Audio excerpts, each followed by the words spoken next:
भगवान कैसन कैसन दिन देखाए हमारा के बोली अब के डिप्रेशन में आ गए भगवान कैसन कैसन दिन देखाए हमारा के बोली अब के तना दबाए पवन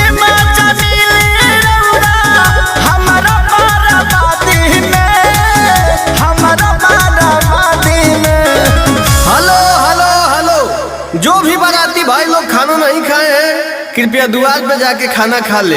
ए भाई हाँ ये गांव के हुआ हाँ ये का करे के बा बोल रहा तो करे के का बा बरतिया है लिया खाना खियावा काहे भगवान तू कैसन दिन देखो लो हमरे के अरे जोरे मन रखो नी चलो चलो पतल लियावा आज पतल चलावे के पराता हमारा अपने लभर के शादी में आज पतल चलावे के पराता हमारा अपने लभर के शादी में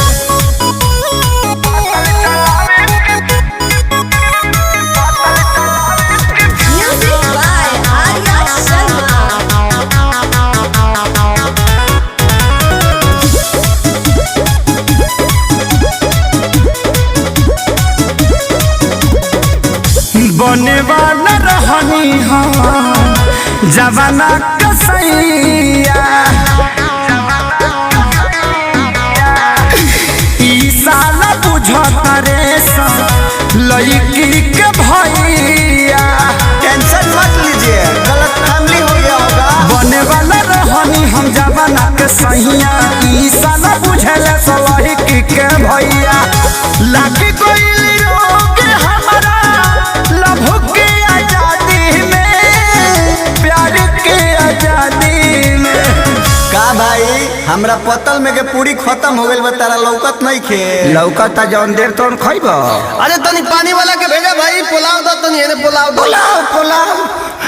पुलाव ए भाई दुगो पूरी दो एने तीन कोड़िया श्रृंखला खइब ई कौन आइटम है यार आज पतल चलावे के पराता हमारा अपने लभर के शादी में आज पतल चलावे के पराता हमारा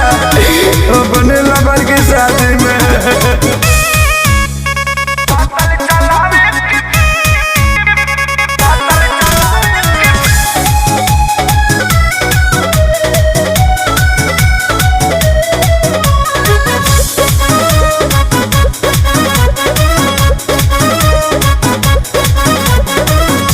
यादो राज खेसारी भान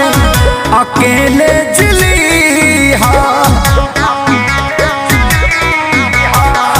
बगल वाला गाँव के लड़की सन के दिल नदी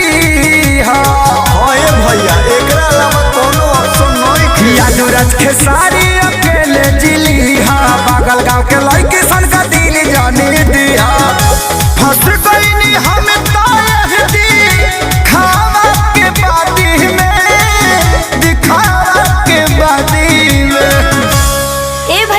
थोड़ा आइए ना इधर काम है आइए ना। ए भाई तारा के बोला जाना नहीं भैया मैं आपको ही बुला रही हूँ हमरा के हाँ का भगवान अब कतना बुरा दिन ले जाइबा हमार बता दी आज पतल चलावे के पराता हमारा अपने लवर के साथ में